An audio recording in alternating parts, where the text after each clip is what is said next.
Hi, welcome to Tennis Over Coffee, our take on tennis. We are bringing our coffee conversations that we have over coffee to you online. I'm Janar.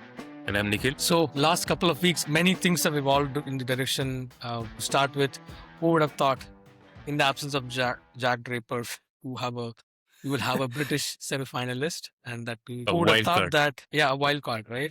Who would have thought that Rebekina or Swiatek or Sabalenka will not be there in the final? None of them will be in the final. It's an all check fan. Who would have guessed it going into Right. this? So those are some of the surprises. There's been a lot of surprises, a lot of interesting stories evolving out of it. To begin with, we didn't have Alcaraz, right? Disappointment for a Right. lot of the fans. This surface suits him in the way that the variation and other things really help.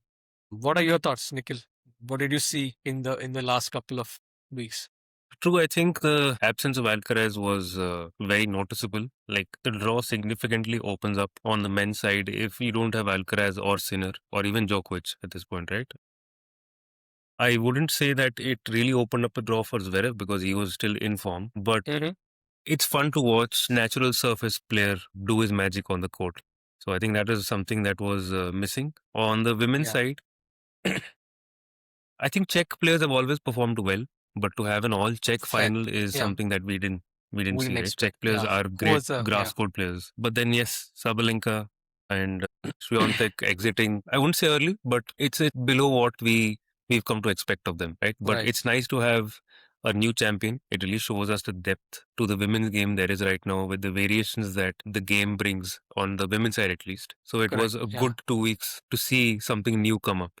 Absolutely, absolutely. Talking about Czechoslovakia, Czech Republic, one thing is for such a small country, number of great female tennis players that has produced and continue to produce, right? You see how many of those players are there in the tour right now. It's unbelievable, right? It's just like fabulous how they're able to continuously do it. Right. All right, stories of the fortnight, right? So we have had so many stories evolve in the last about couple of weeks. Which is your favorite one? I just want to start with that because there's so many of them, right? I can count at least 3, 4 those player stories evolving this time. I'd say favorite stories. I think it's always the underdogs who carry the most emotional support from anyone watching. So I'd say on the women's side, we had Iala, and on the men's side, we had Fery. Great stories. People, maybe Iala, I think you did expect her to pull off some magic. You wouldn't expect her to beat the defending champion. Fery, on the other hand, an absolute miracle that he's reached the semis fairly.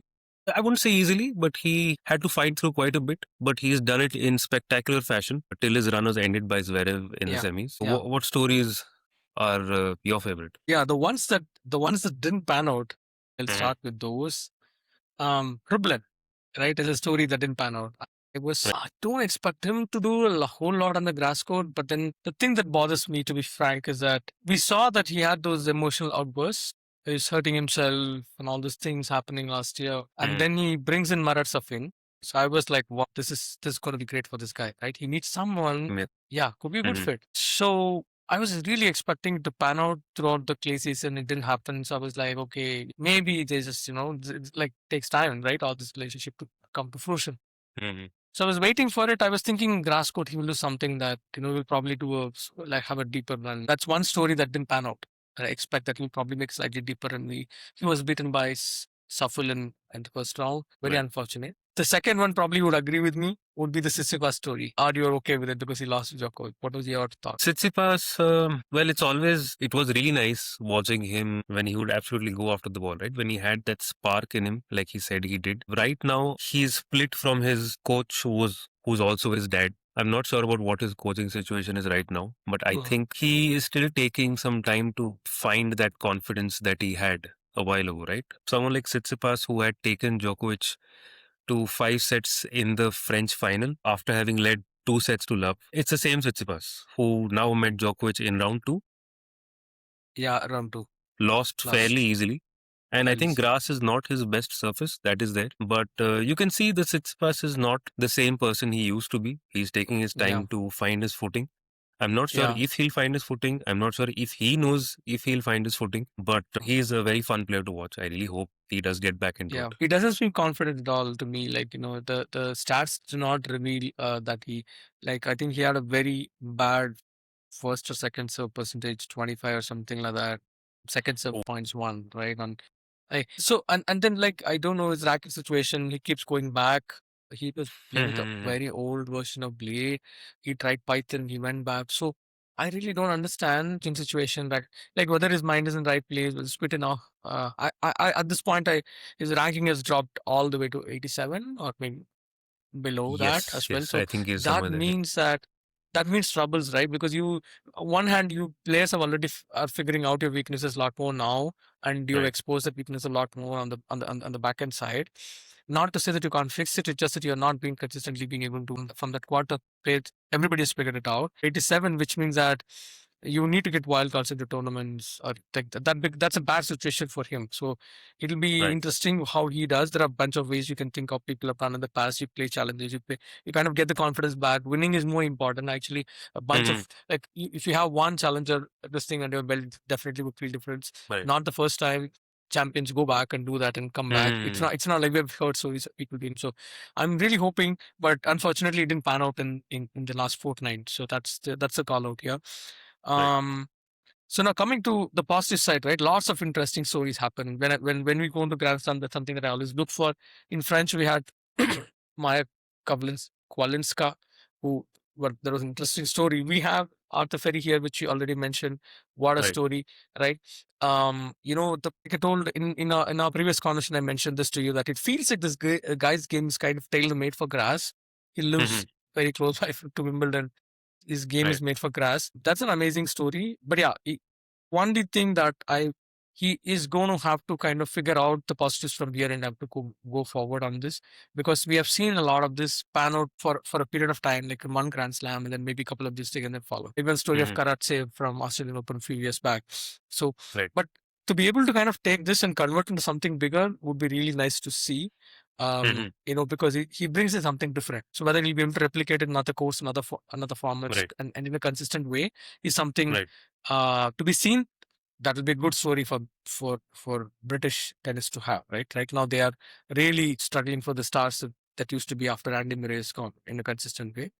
They do That's have one. great players. They have good players, but I think injury fatigue is something that they just Yeah, can't recover from. It almost seemed like Jack Draper was injured every now and then.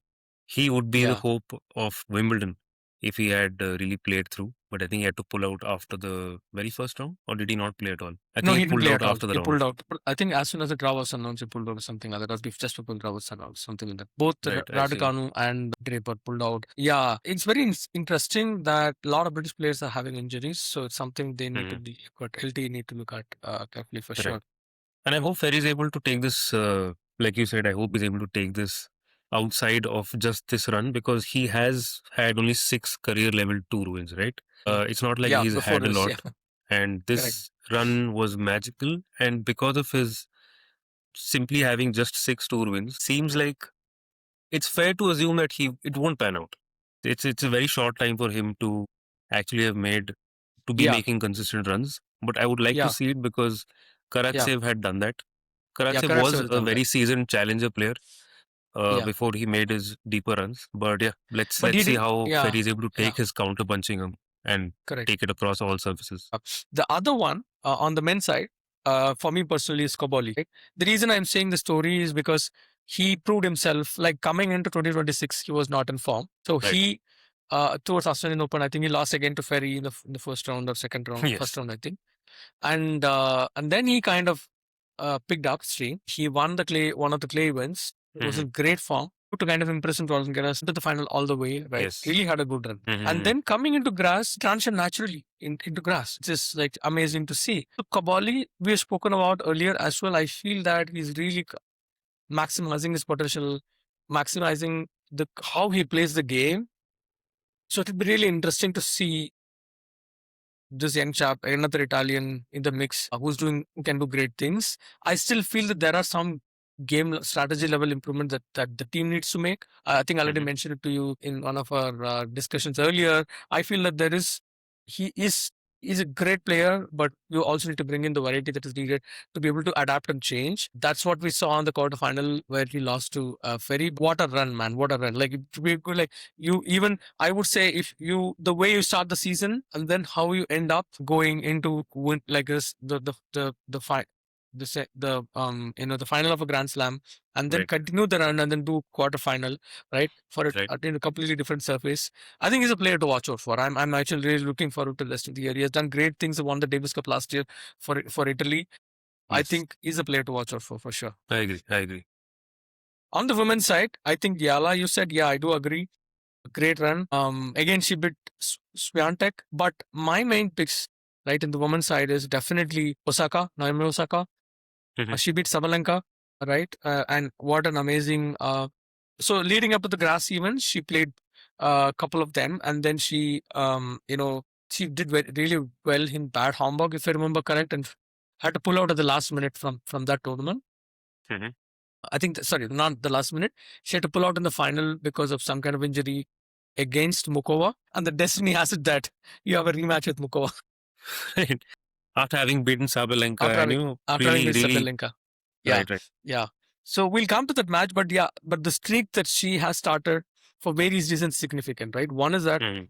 she was not known to be a good grass court player before this. Like if there is a specialist, she's a hardcore specialist, pretty much. That's how you would see some Osaka, right? She has Mhm. won all of 4 Grand Slams there, beaten all the top 10 opponents only in that surface, not outside. Mhm. So coming into grass, she had not big expectations on her, but she Right. really delivered on the on grass big time, completely overpowering Sabalenka and on the surface, right? So like she said as much in the Sabalenka mentioned it in the post match conf as well that she completely overpowered me. So that's a great run. And the second one for me is obviously like it's a slam dunk, Coco Gauff, right? Right.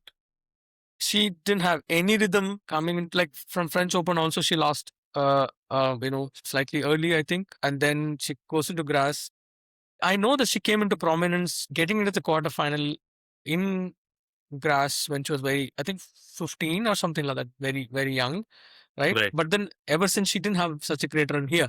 So Mhm. for her to come back and the kind of she was one shot short of winning the match against Yes. Muchová The at the viral clip. quarterfinal. Yeah. So that's a story for me. Right? She has had a Right. good run in grass. That's a story for me. And she has come back from it. For me, what it shows is that on a surface when you're not playing well, how good a player Mhm. she is. Right? I was Right. completely blown by the consistency of like she was always like a set down most of the matches. She was, Comes yes. back I up think it from was it. her fourth consecutive set down that she had to come back up from. And I think it Yeah. speaks volumes about the way she manages herself also, because as the defending champion, when you've lost out kind of early in the French, Yeah. right, which is a surface that she's not bad at, right, to be able to come back from that and change surfaces and then fight your way through. When you're not playing your best, you fight your way through, you strategize, you come up with different plans, and you Yeah. work through it well enough to reach the level that she did at Wimbledon this time is, yes, I agree, is a story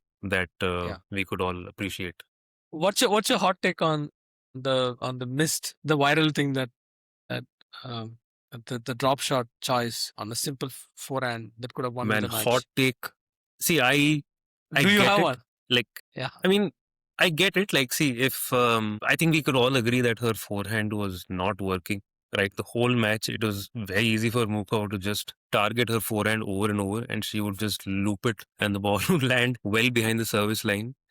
And to finally have a match point on a short forehand that anyone else would have actually butchered, killed it, won the match. Yeah. I could Yeah. see why that hesitation showed up just at that moment, right? It was a very tense tiebreak. It was 9-8. It's not like she had opportunities lined up, like multiple match points. It was just that one Yeah. match point that she had. And when she chose the shot that she did, she could have either made it because it just touched the net, right? She could have either made Yeah. it, and she unfortunately didn't. Did it? Everyone would have praised her by saying, wow, this is good. Yeah. Like, this was Yeah. an excellent shot selection. But because she missed it, everyone is going to take a dunk on her for that. So Yeah. I think I don't really have a hot take. I just say that it could have Yeah. gone either ways, but I understand the hesitation on her forehand that she ended up showing at that very crucial moment. Yeah. And I think she owned up to it, right? I think the best part is Yeah. she owned up to it. She said that, it could have been either way. You guys would have been cheering for me if it Yeah. had crossed the net, if I'd won the match.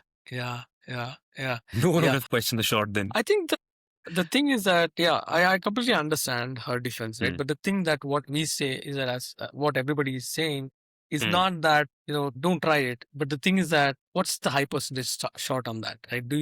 You had a clear forehand and short ball, right? Do you really need to take it as like that? Or would you have done that if you have enough confidence on leading up to the point, right? That was what people are kind of indirectly attributing to it. I see the point with that as well, which is like, hey, listen, you need to fix your forehand is what, like, Right. not in a way that, again, when we say this out of enormous respect for the talent that she is, right? A multi-slam winner is what she is, right? Like, Yeah, if you had a multi-slam terrible winner, and forehand, you would not be at that place. yeah, but even like history aside, right? If you're playing 50% of your game potential and you're actually in the quarterfinal of an event of grass court, right? Of a tournament, it speaks volume of what you can do when you're 70-80% of your potential, Right, full right. potential, right? That's Right. what we all want to see, and that has to be taken with that context. I think sometimes we miss the context of when people get disappointed with Coco Gauff and stuff. It's not that she is not to indicate that she doesn't know. It's just that she's too good to be making these mistakes. That's what it is Yes. about. But Yeah. on the other hand, all credit to Muchová, right? To be able to kind of stay. I think one of the stunning points of the match, right? He just rolled the years back for me in terms of when I used to watch the Sam versus the jumping volley, which like was a thing. Like she Yes. did one, and it's like she just stretched herself and just placed a volley. Right, I'm right. just thinking, it just I'm reminded so me of this glad to be seeing all this in the women's game also. Exactly. Like, we haven't seen that. That's the exciting thing about Muchová. We'll talk about her game. I always have loved her game for the last several years. It must have been devastating for her. But we'll talk about that in the next one. We want to discuss the quarterfinals and semifinals and the matches that has gone through the second week. For me, I think there's some really amazing matches, right? I think even leading up to the quarterfinals, the Krejcikova match with a good one, because it was a very tight match going back and forth, and then like first set was Muchová, second set Krejcikova. It felt like the momentum has shifted. Suddenly Muchová came back. Muchová throughout the tournament, one reason I felt that Muchová was really kind of struggling in the later stages. I felt that in parts she would kind of become a very different person. Like felt like she just goes away for a bit. The real Muchová that we have known, like the volleying, the one, the variety goes away for a bit, and like that also, like when it hard, like from our experience of playing tournaments, like whatever we do, I can relate to it. But the thing is that for such a talented player, again, you have so many things in the arsenal, right? To be able to mix up. It's not like others. Like for example, if you talk about certain players, you'd say that a lot of good players, not even undermining them, but they have only so much opportunities or so much options that they have at the disposal on a particular given shot, right? On the other hand, you have Muchová who have multiple options. Slice, I can do a slice. I can actually slice and volley. I can actually rush the opponent with my flat strokes, right? So many options, but suddenly she will kind of go blank on all of them and just try to play like a normal person who has no options, right? That's what kind of sometimes surprises with Muchová. Right. Do you think the real Muchová, like you said, is someone who really plays her game throughout, or is it someone who is struggling with consistency, or someone who blanks out, like you said, and the hidden Muchová just comes out? What do you think is a more real version? I think the real Muchová, which I have seen in faces, I don't remember exactly the timeline. I can give you. There are stretches if you go back in her timeline before she went into the French Open final last. I think she lost to, don't remember which year, but she lost that final. So that Muchová before that phase, right, before she went to the surgery and stuff, there was stretch where you could see that person that continuously attacking I the, see. and be able to kind of vary. She is that person. I also feel that is the reason why that's the small bump that she has, right? Like, to be able to stay focused, right, for a extended period of time and be extra aggressive, right? Like, again, she has so much variety, right? She can come onto the net, she can slice the ball. One of our conversations earlier, I had also mentioned this, like, she reminds me most of Ash Barty, right? Ash Barty won 3 Grand Slams. So, I mean, she should have won if she had stayed, but she's such a good player, right? So, that's the thing. I feel that that's one of the stories. Now that we're covering Muchová, I was just also thinking that we'll cover the quarterfinal match. She beat Osaka there, right? Amazing match. My reading of that was definitely, while giving full credit to how well Muchová played that match, again, like one of those where she was not off, she was just continuously playing a good tennis, not giving any opportunity to Osaka. But I felt that Osaka was not at her best in that match, having played her best before Hmm. Sabalenka and all that. The next match was not the same level of aggressiveness. She did mention Do you so in think the post match. Muchová had a role to play in that, or did Osaka have her own issues? I think so. It was both, but I would rather in this case. I personally feel that it is actually Osaka who didn't lift it to the same level as before. Not Okay. just Muchová troubled her a whole lot. Yes, Mhm. the variety did make it slightly difficult, but Mhm. I didn't see those. Even when the opportunity was presented, I didn't see those. Not The so same much the Osaka. shot, but the movement of Osaka was a little bit compromised in the match. I Okay. didn't see And her. what did you say? You What saw did her. she say in the press She said conference? after the press conference also she attributed with the fact that hey she just joked like I become old. She just said that Oh, I okay. plant like I think she's plant fasciitis or some that the food Oh, problem right. Okay. Plantar and I fasciitis. become so that's what she said and that attributed to the slightly and like a level down maybe of the movement in the court that Mhm. actually that's important when you play like Muchová, right? Unfortunate that if she had a different player maybe she would not make that move that much. Coco was Right. going to that. That's one of the quarterfinals. What else? What else we got? Quarters, we have Nosková On the and women's side, Mertens, and we have Gauff and Pegula. Nosková It style is one. game style wise, yes. I mean, and even entering, like we'd mentioned, right? Gauff seemed to have struggled quite a bit coming into Wimbledon and even in her French Open run. Hmm. I think it was a surprise that Pegula actually lost this one out, or if it is Gauff who actually scraped through and won it. Like, I don't know whether it is Gauff winning or Pegula losing, but you had seen the match. I think you have a better idea of how this Yeah. panned out. So, what do you think happened? I think the weakness strengths of Goff and Pegula has always kind of fascinated me because the Goff is a Hmm. better mover. And Pegula actually, you wouldn't think, we've discussed this also. Pegula's first step is, I feel, slightly slower than the rest of the tour, obviously, also because, I I think so don't too. age as well, maybe, right? But he's an amazing, tactician and also a good shot maker, Pegula. So you have this combo where Pegula can place the ball very well, hit the ball hard into corners. But then on Hmm. the other side, you're Buff. She's going to retrieve that. That's exactly Correct. what happens in the rivalries, right? She runs like crazy. She picks up everything, and then after a Right. point, you feel like it's the opponent is making me kind of mo- do so much more than what I'm comfortable. So that's Hmm. where you have that match going one direction. Pegula also mentioned in the press conference that's what make it very difficult to play golf.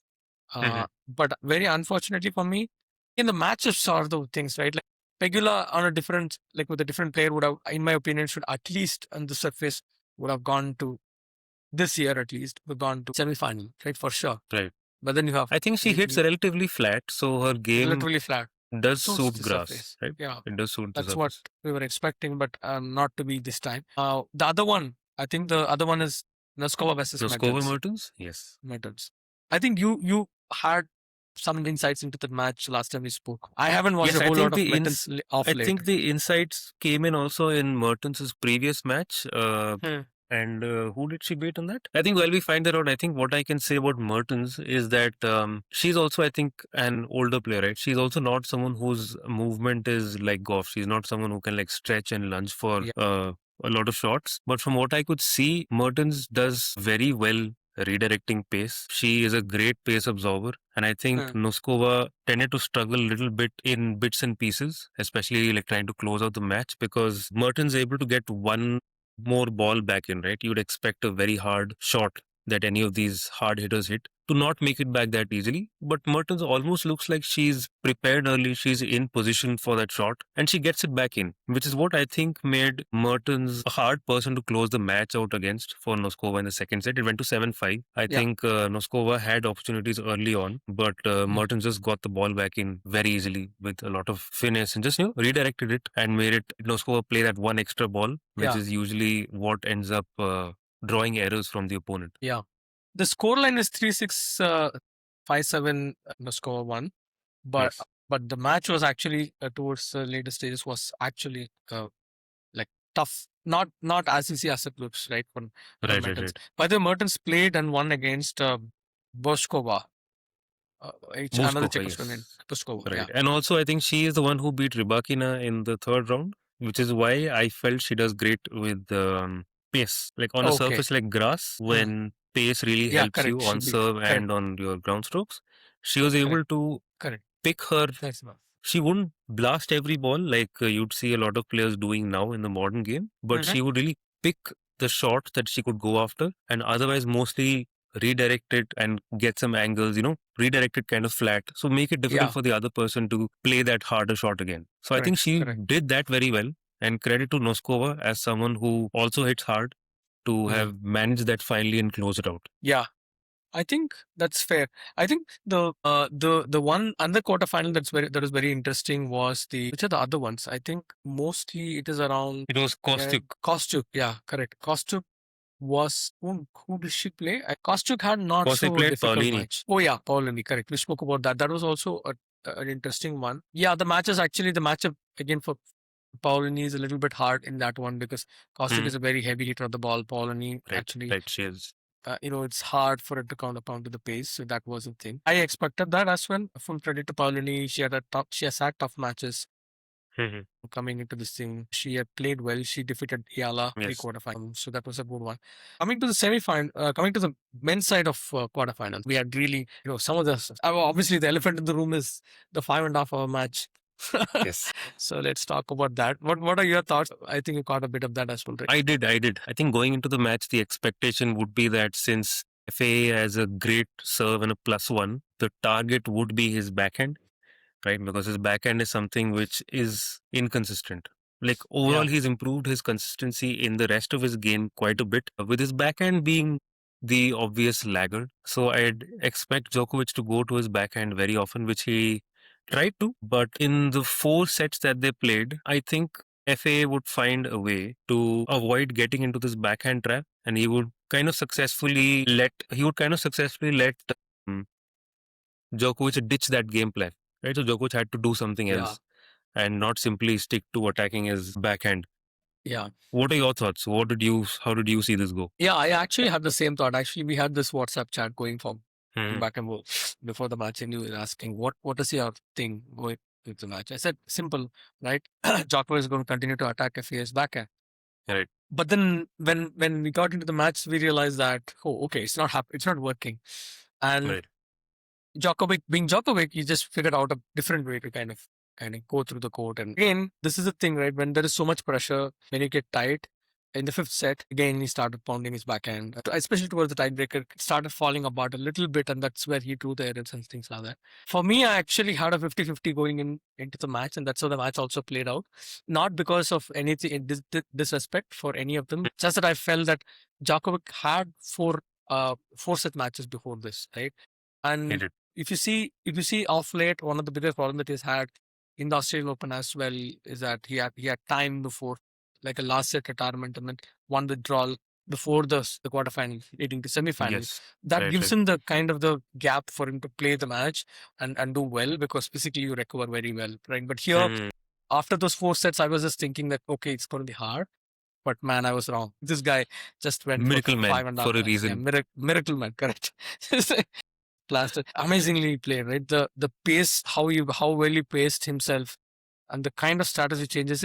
It's like just watch and observe and learn kind of a moment for many Right. Right. Right. many of us. I'm sure for other youngsters as well who are watching. It's a Hmm. great this thing. He came through Like. Hmm. in an interesting way. Yeah, go ahead. Like he's a poster boy for change, right? Like he's a poster Yeah, boy for having reinvented his game and also keeping his fitness and optimizing for his sleep, his food, like everything that he's done. He has correct. optimized solely to be at the highest peak of tennis, right? Right, And right. he has managed to change his serve over the years. His serve was by far his weakest draw, and he's managed to Yeah, change that, and he really has a penetrating serve now at the age of 39 and 40, when what you need to do is to shorten the rally so that the match, even if it goes on for longer, isn't very taxing for you. And yeah, what I could see was that they both in the first set, I think the rallies didn't go very long. They both yeah, were at their peak serve +1 abilities, with Djokovic occasionally trying to trap Felix into his backhand. When that didn't work, he just managed to scrape out whatever he could, draw the errors at crucial points, which is what I think FA was not able to convert those crucial points, right? It's not just the break points, but yeah, also, let's say, when when Djokovic had a set point, I think that was the first set itself. Mm. FA had a very easy routine drive volley that he could have hit to defend, right? The court was open. Djokovic was Yeah. out wide Yeah. on the ad side, and he just knocks it out of the park. Like Yeah, that was a very odd mistake, but just gave Djokovic the first set, right? Like you've let a guy who can be fatigued take the first set away from you. So now you have to fight back that much harder. Yeah. And I'm not sure what happened in the second set, but it seemed like Djokovic slowed down a bit, maybe to pace himself, maybe FA. Felix Yeah. really pulled out all the stops in the second set. But yeah, by the time it came to the fifth, Djokovic knew what he had to do. His tiebreak hygiene is impeccable. He Yeah. becomes a wall during Yeah. most tiebreaks, a lot of tiebreaks. He just becomes a wall. Yeah. He managed to trap Felix into his backhand so well. Zero unforced errors, by the way, for that last set from Djokovic, because that's what you come to Unbelievable expect, set, right? right?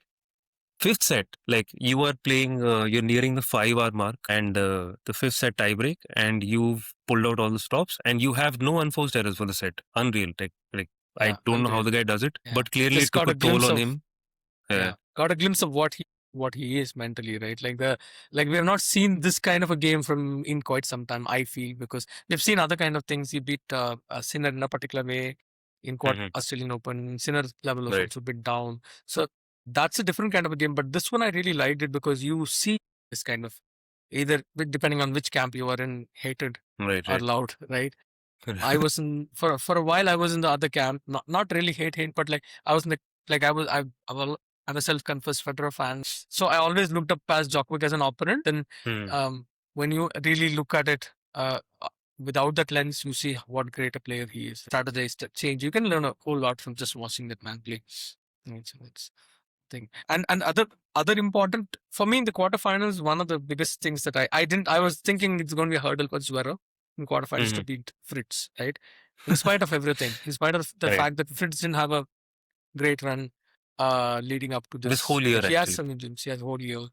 And so the fact that he had shorter matches, I thought it'll be difficult for Zverev. In clay is his surface, not so much as grass. But the way he played, I was really surprised. What did you think? It was a very aggressive styles that he played in that match. Zverev, right? Yeah.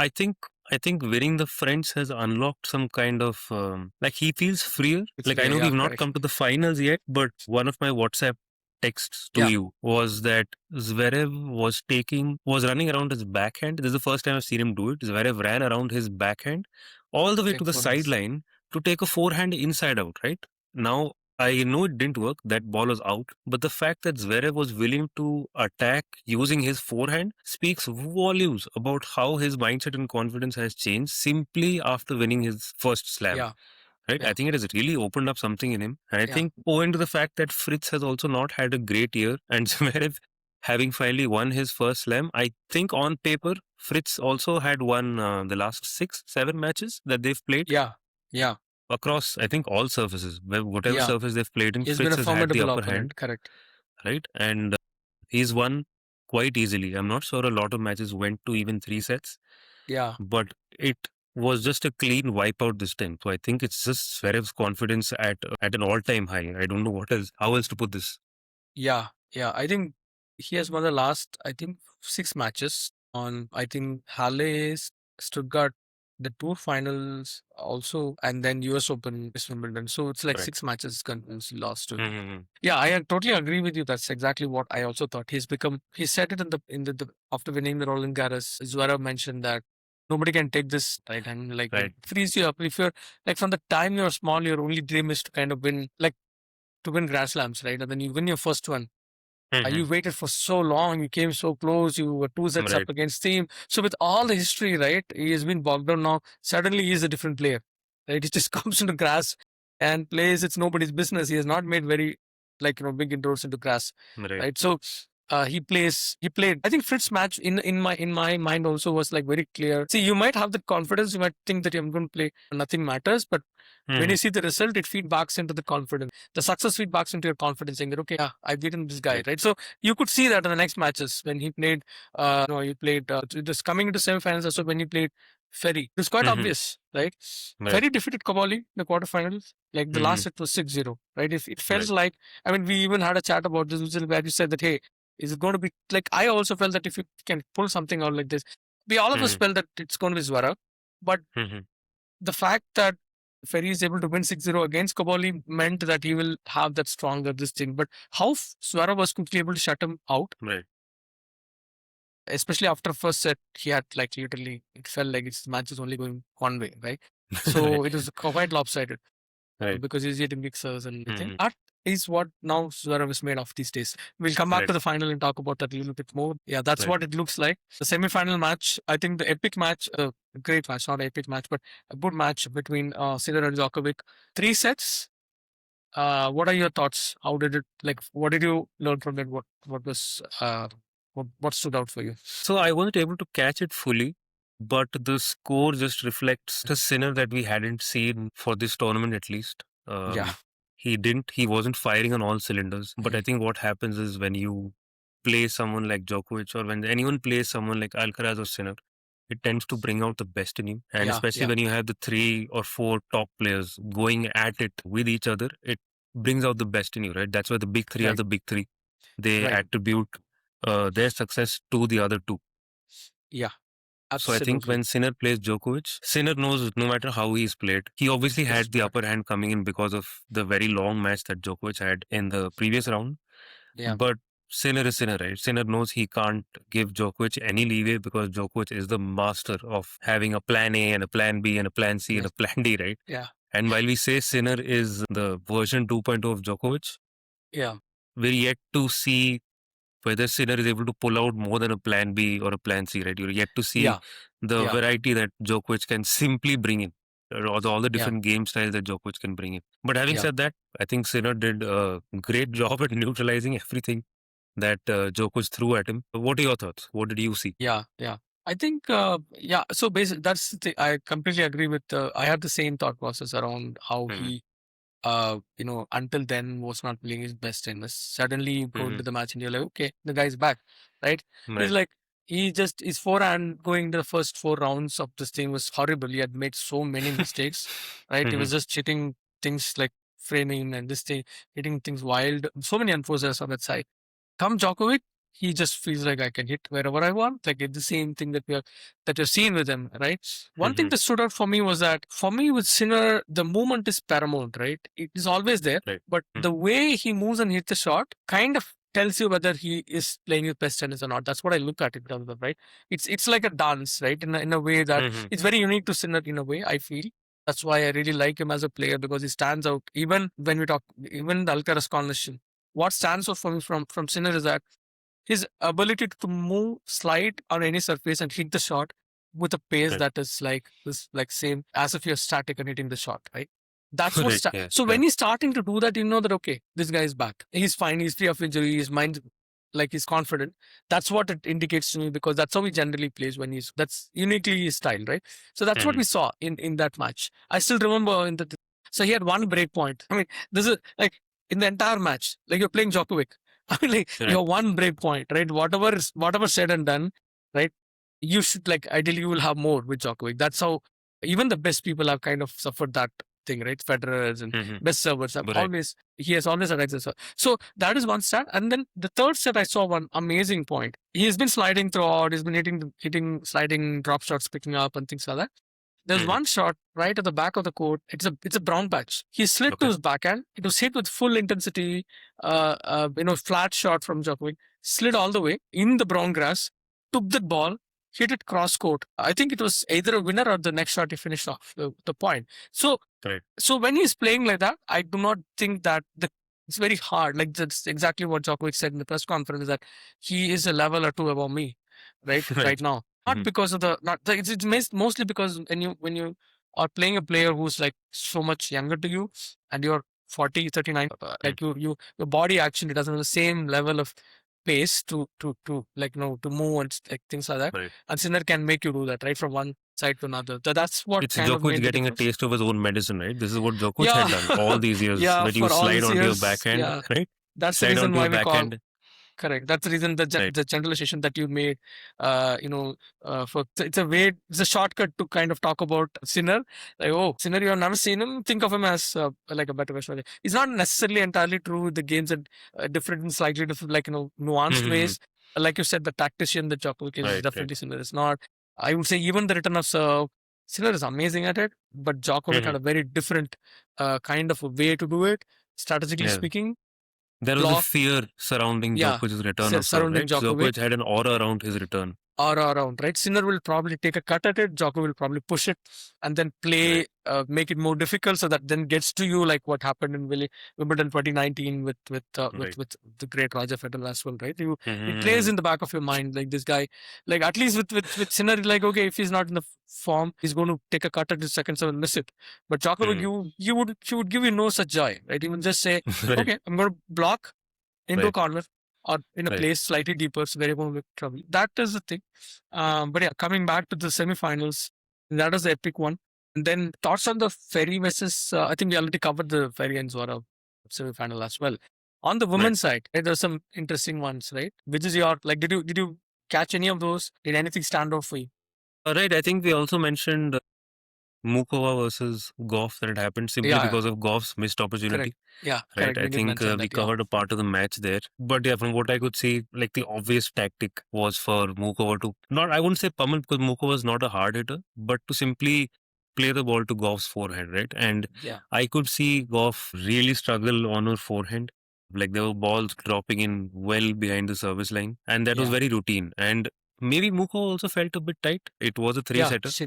Muchová was a bit tight because anyone else would have absolutely belted those forehands or backhand, whichever way, right? But Muchová kind of gently placed it back again into the forehand and maybe made a run around the backhand a bit. So Gauff was able to use her strength, which was her movement, despite having a bad forehand, because Muchová was unwilling to simply finish it. Yeah.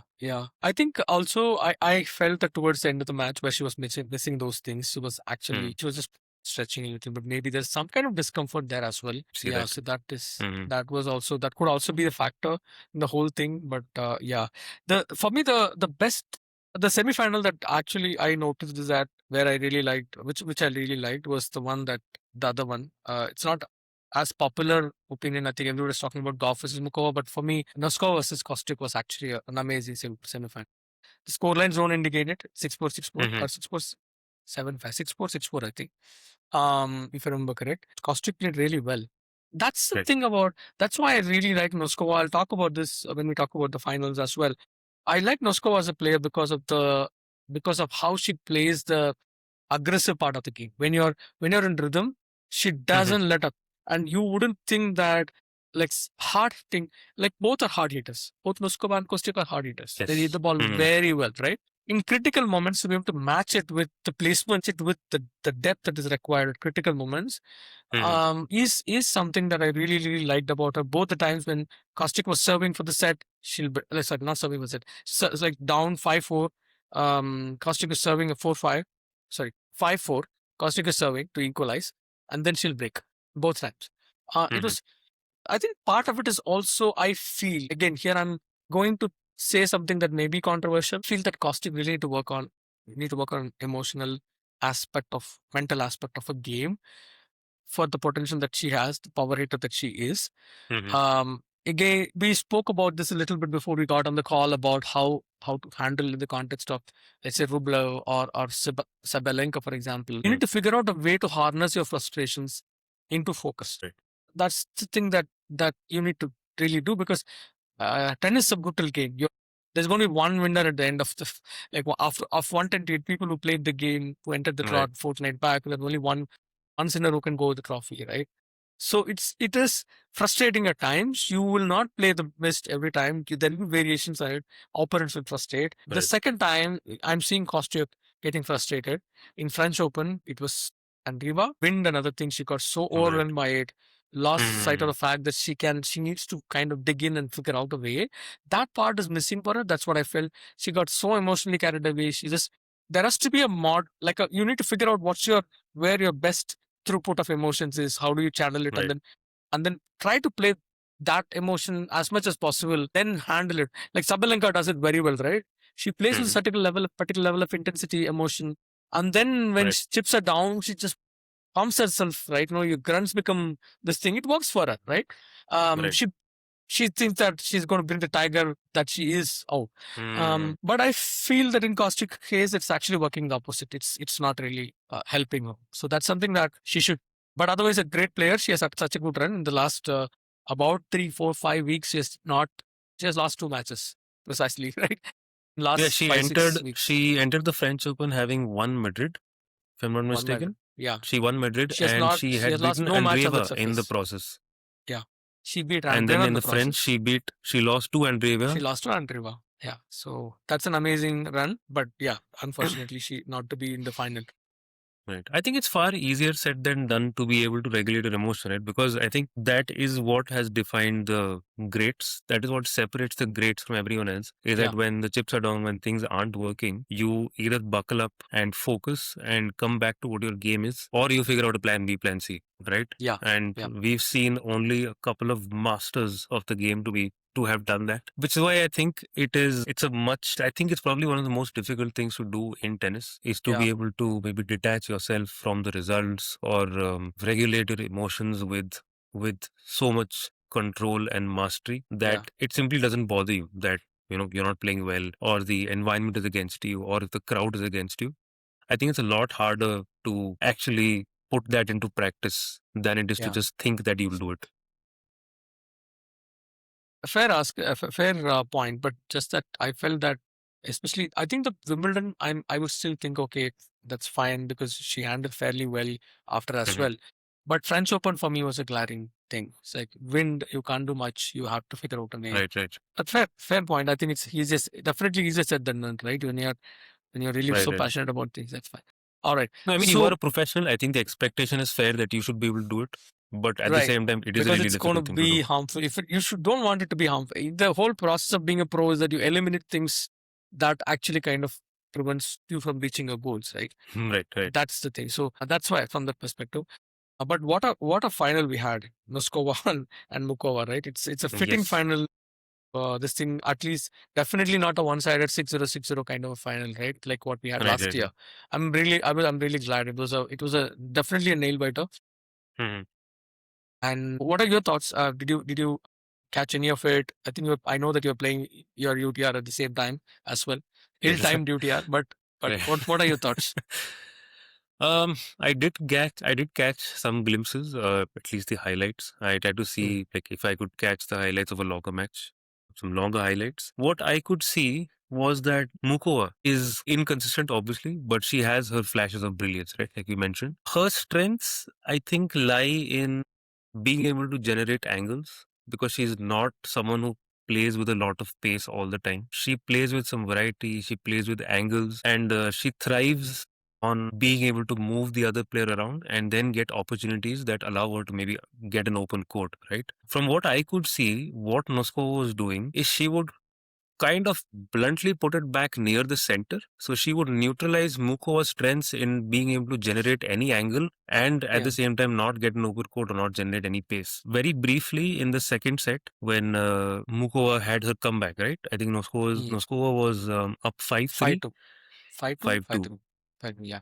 In the She's in serving the per set. span that I saw her Muchová make a comeback, there were far more angles to the shots on court. I think Muchová either figured out a way to get these angles, or Nosková had a small dip and was trying to like get an angle out on her own, which then worked in Muchova's favor. But she managed to shut that down in the third set again. It was just that very brief period where you could see Muchová shine again because something played to her strengths. But credit to Nosková who managed to pull that strategy back in again of simply not giving her any angle to work with is what I could see.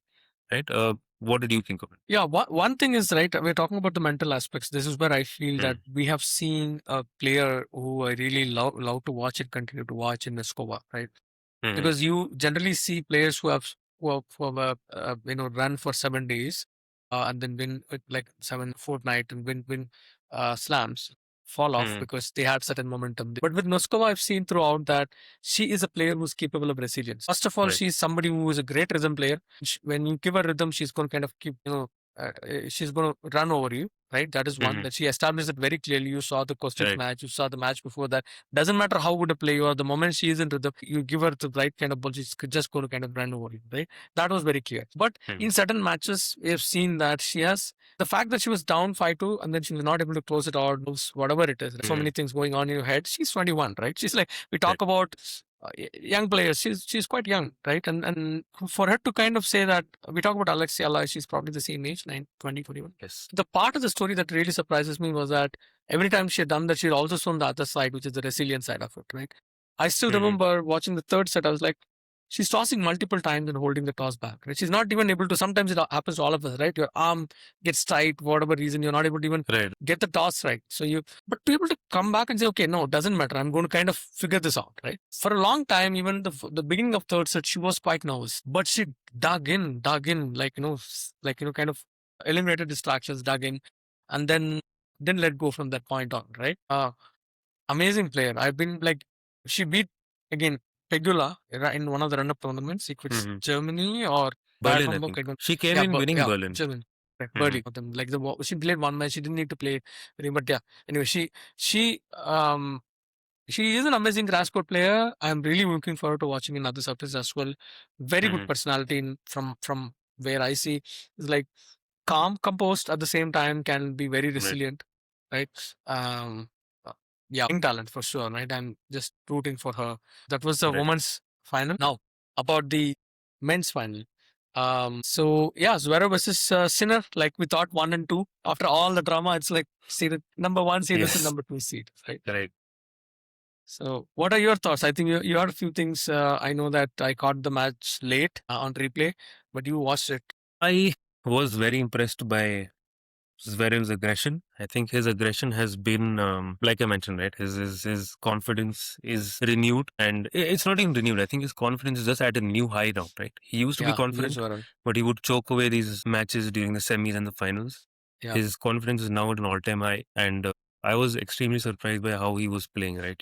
You wouldn't think of Zverev as somebody who was naturally aggressive. You've seen him be quite passive, and he took it to Sinner in the first set. Goodness, he absolutely decided to belt the ball on his forehand and his backhand. He was coming to the net, and his first serve percentage, haven't seen those many aces being bombed down so rapidly.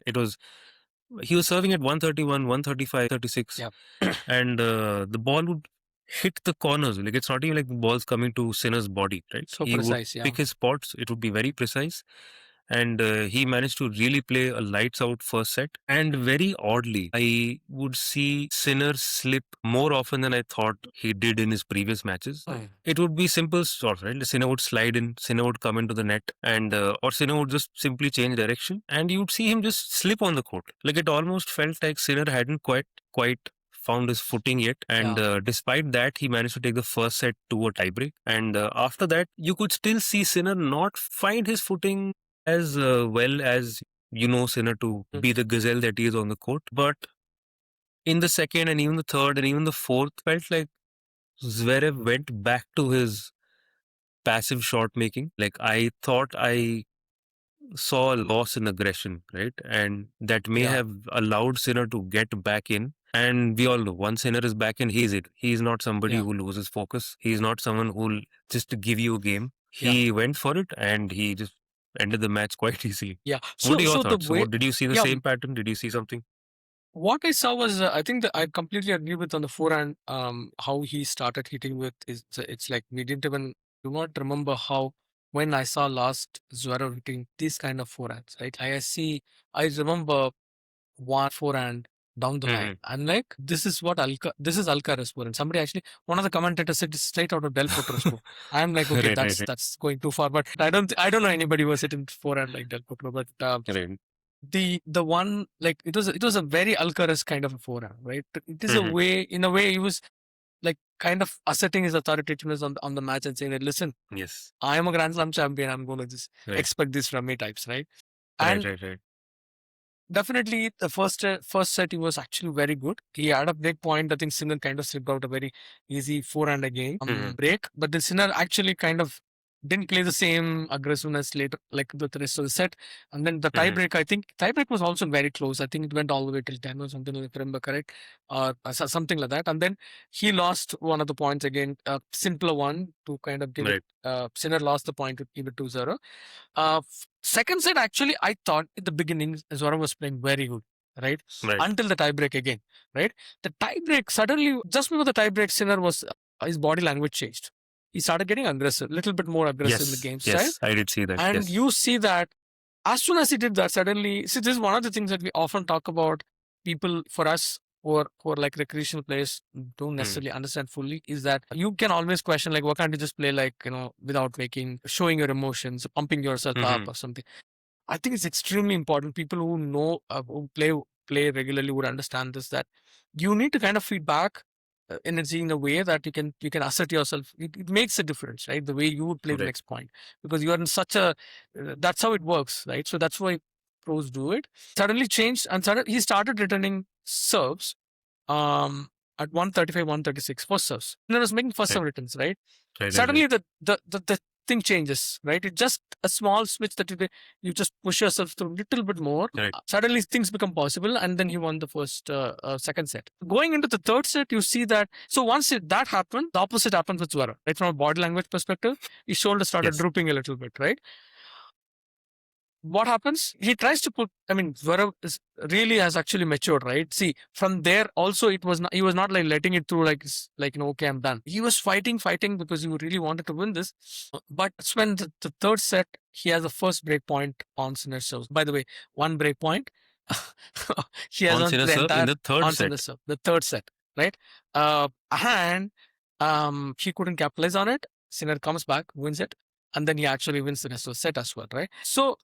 And then the fourth set was again the more of the same story. Your body language is not that great, and then Sinner actually figures out a way, like you say. Amazing shots I saw from Zverev. One forehand return again. I mean, a lot of great shots he played throughout. Clean hitting on the forehand side, like you said, going all the way around to take forehand backhand, which I do not expect from Zverev, because you would think Zverev's strength is backhand. That's what you tend to believe because he plays.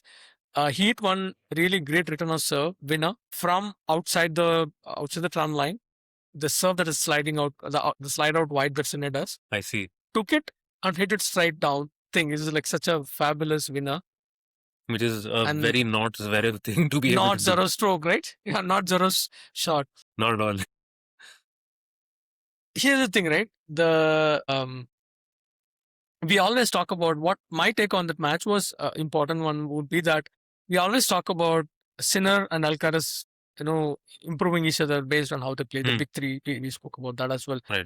Suddenly it feels like Zverev is in the conversation. Right? Zverev is also improving because of Sinner. Remember, I think this is 10th successive defeat to Sinner. In spite of that, obviously, they have a very skewed one-on-one at this point. I think 11-4 after this match. Right? He has not won in a long time against Sinner. Now, like in fact, Sinner is the only one that's blocking him from getting into the next stage in almost all tournaments that he played. So towards the end of it, he joked that I don't like you anymore. and listen to this other stat, right? A stat which is very staggering. 89 service games this holds for Sinner against Zverev. 89 service holds. Oof. It's like that goes back brutal. To many matches. I don't even know how many matches that is.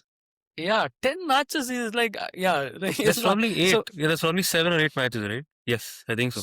Yeah, should be that much. Yeah, 18 service holds, and in the entire match he had only one break point and 10 straight match wins against Zverev. Brutal.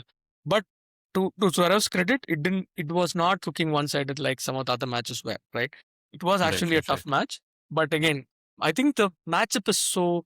You talk about serves, right? One of the stat I was seeing is that everybody talks about Zverev's serve. It's great, I agree. But the accuracy in fact, Zverev was hitting serves almost as fast as Sinner's first serves. 120 mile an hour serves, right? But this is where I think the most important thing comes, right? How does the returner do? He keeps constantly changing his positions, right? He suddenly starts attacking a serve that was actually going very well until the point. Then he varies the returns in so many places, so it becomes very complicated for him. And I felt there was a stat that I shared with you this morning that Sinner was more accurate on those serves. He had only so many first serves made, right? Yes. I think it was if I remember correct, Zverev was at a very high cliff, 20 Mhm. plus percentage, probably more. Uh-huh. And nearly, I think the first two states I remember, those serves were actually happening at 135 miles per hour, Yes. right? Which is like, I mean, ridiculous. Yeah. The number of people who would actually lose a match with this stat is like, probably one or two. Like, Yeah. that's all you can I think of. think And then, Andy Roddick would be one of them, yeah, if I remember correctly. Maybe yeah. Opelka every now and then, but like No, I'm no saying one the with number of that people kind of a. who would make you lose this match, right? Sinner is one of them, right? Yes, That's yes. the weirdest part, because what he does on the return is that he does better return, and then he also does his serves much more accurately than, if you look at this, just a serve placement, not the Mhm. percentage and stuff, both on first serves and second serves. Sinner is so accurate, is so close to the corner I boxes think lines he's in within every 40 single time. meters, right? Yeah, it's ridiculous. And I mean, the stat that I saw was that within 40 centimeters of sidelines at 10, 15, something like that, was Where I way think higher Zverev than was Zverev. still in his 60s or 70s. Yeah.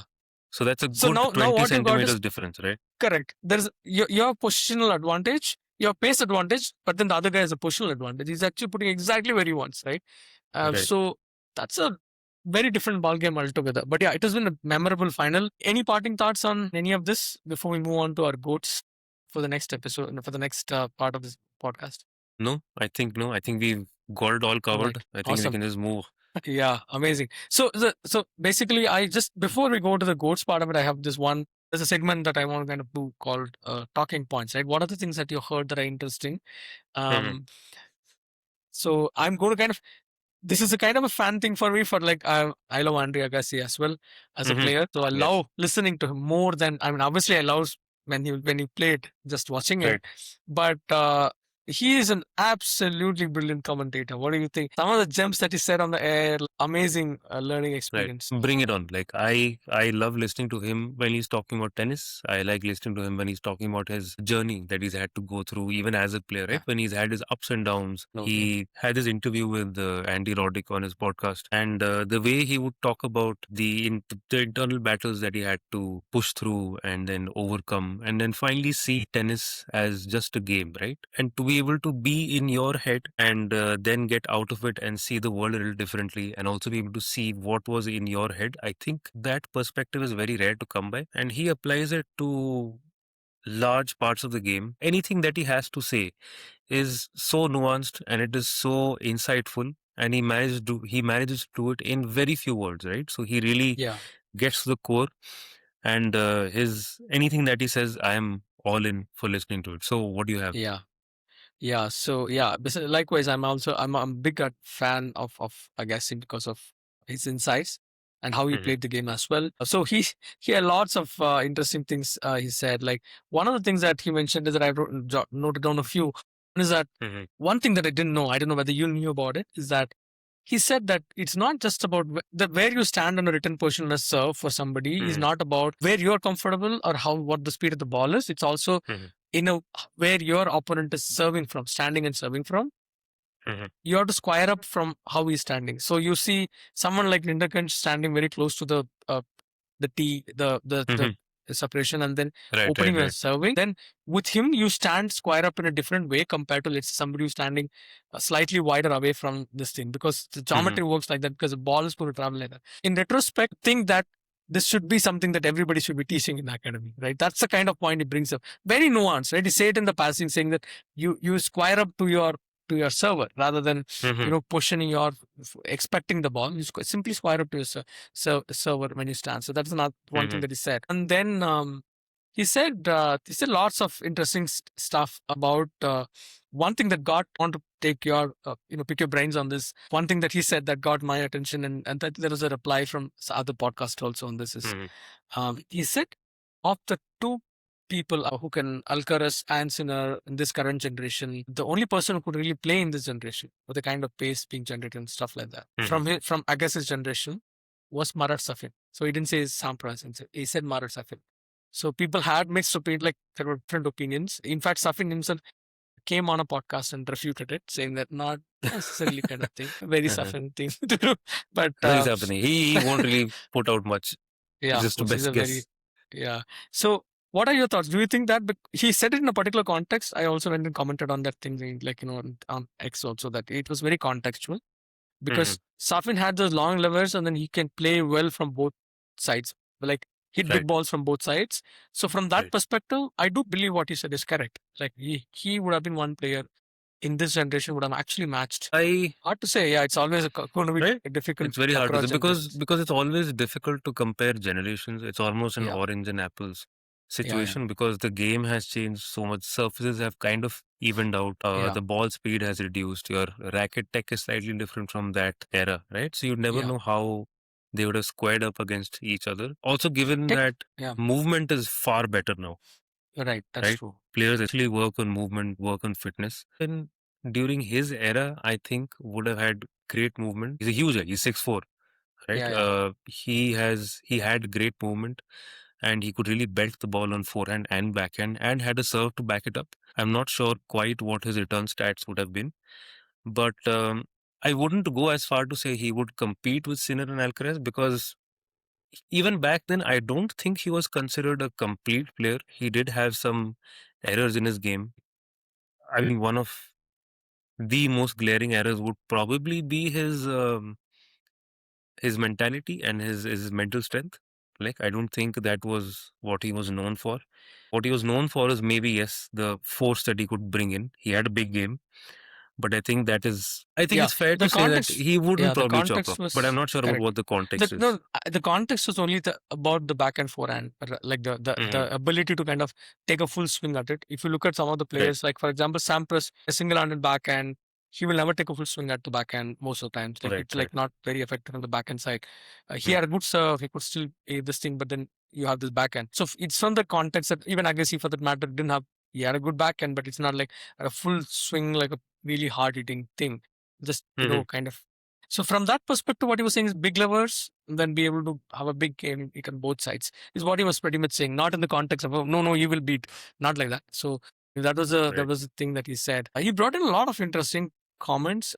I will stop with one last one, which is like when they were playing Sinner and Djokovic, there was a point where he was like so Djokovic was actually hitting down the line winners, like from the backhand side and flat ones. And see, this is where I feel I would love to listen to him whenever possible on as a commentator more than anybody else. There are some really bad ones as well. He is actually like the best. So he told that. So when he was doing that, he just like everybody was like, "What a shot! What a shot!" And this guy suddenly said, it's great, but you're not going to get many of those. One, because Sinner is not going to give you that where you can just hit flat because he's going to just give you something that's got too much topspin. You probably will do it. Second, it's a low percentage shot, right?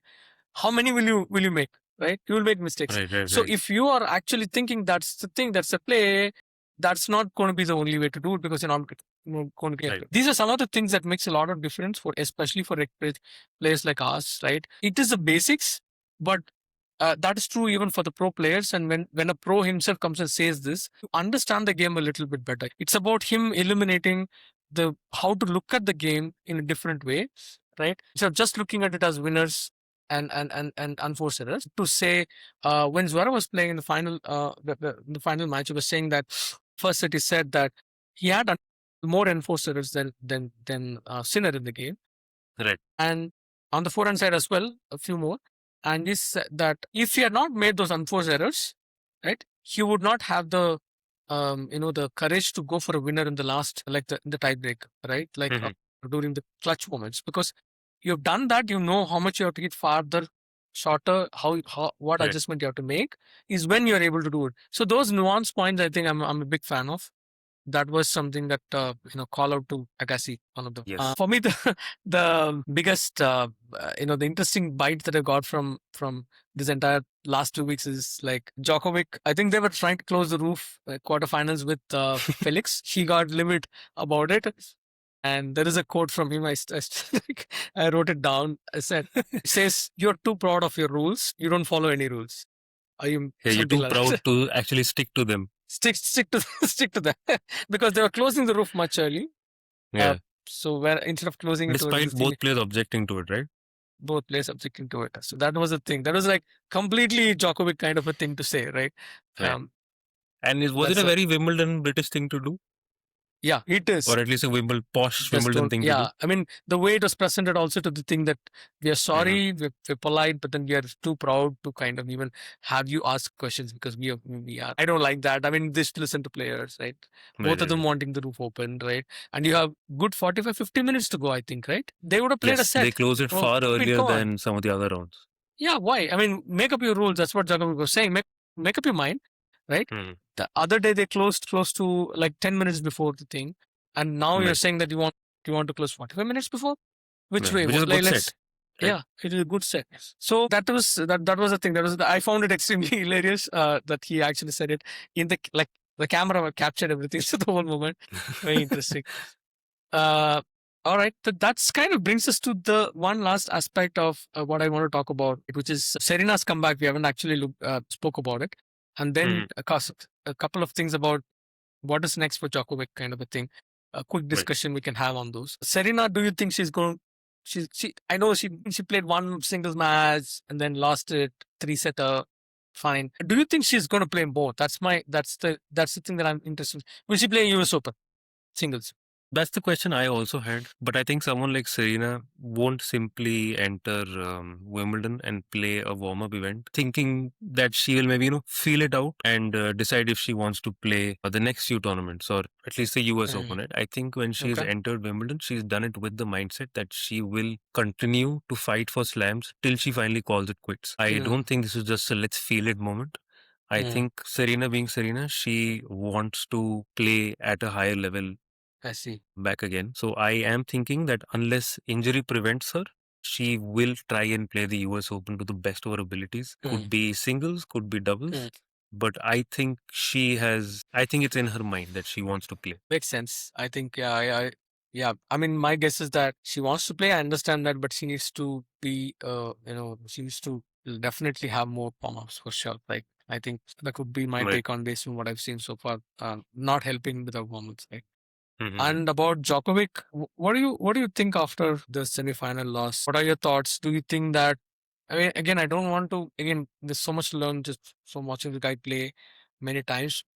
From the perspective of him being 40 years and still having to go through the pain of this thing, do you have any thoughts on that?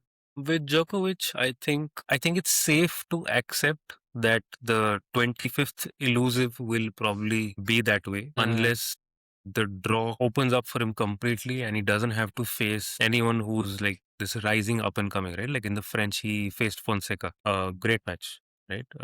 If he doesn't face someone like that, and if he maybe faces only Sinner or Alcaraz and the other person's not there, without having to go through a match like he did with Felix this time, only then his chances at a slam will be present. But I think it's safe to say that circumstances of many kinds really need to be in his favor for him to win a slam. He is still capable of reaching a semi like he showed us. He can still reach a final, but to finally close it out, I think that is, I think that might elude him.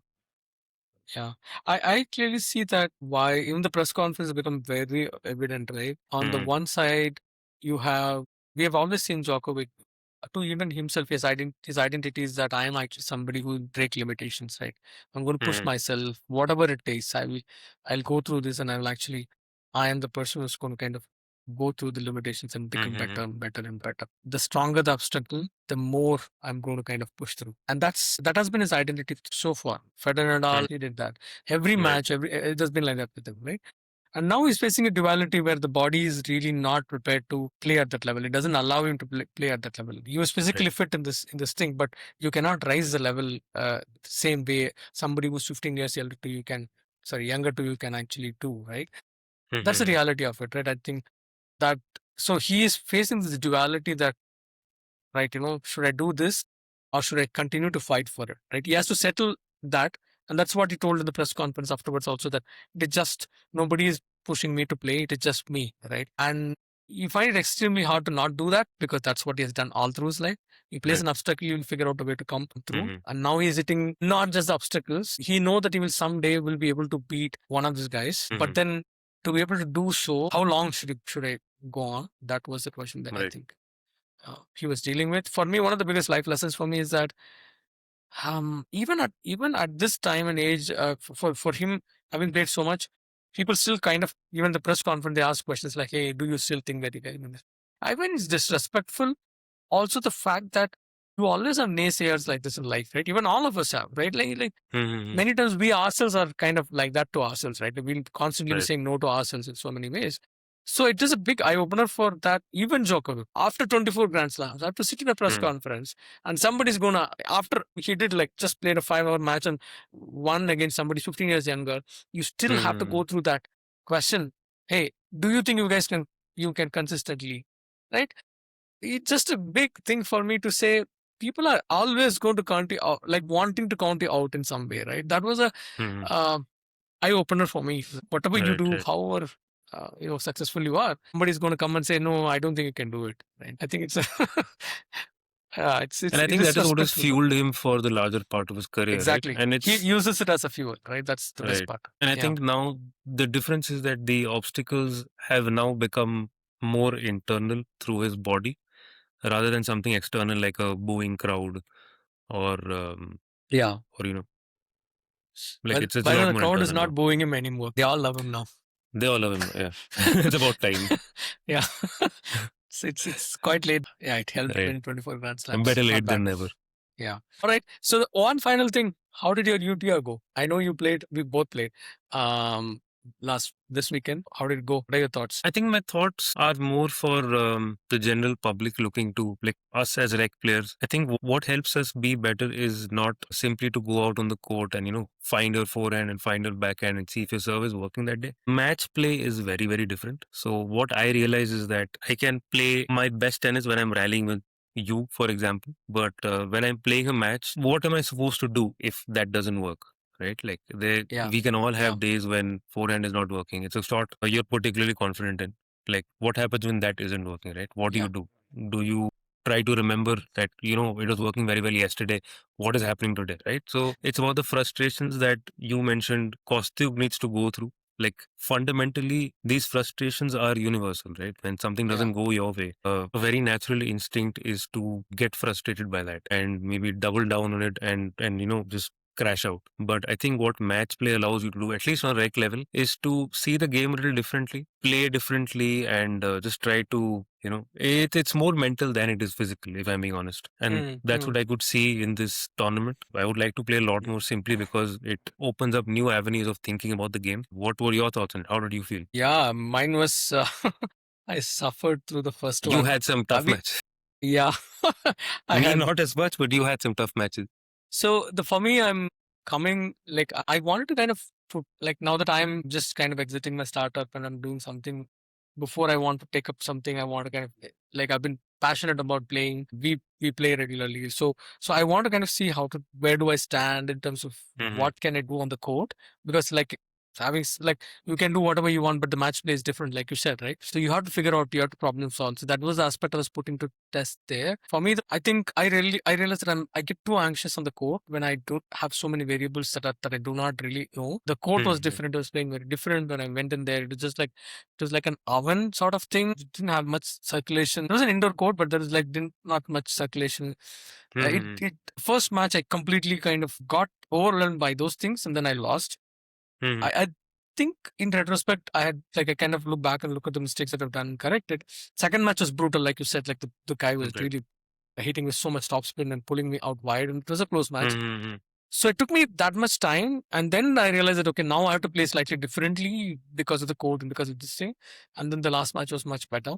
But yeah, I personally feel that I had so much fun doing it after such a long time. Though I was extremely tired, I was very happy we did that over the weekend.